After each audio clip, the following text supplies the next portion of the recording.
İndi şokoladların dadına Təbii baxaq. şokoladların 60% 60% kakaodur.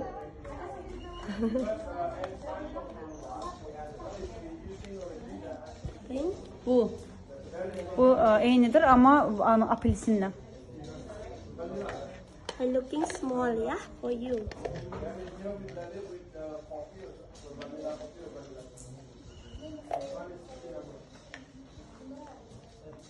vanillidir. Vanilla, yes.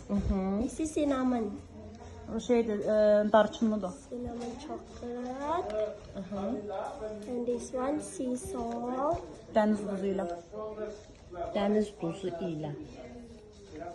Bu acıdır, chili ilə. Cappuccino with chocolate and coffee. This one is with chili and coconut. This is with Dəniz duzunu olanı Ala bilərsən. nice. bu ne? Cappuccino. Bu acıdır, çox acıdır. It's very hot. It's very spicy. Coconutla chili.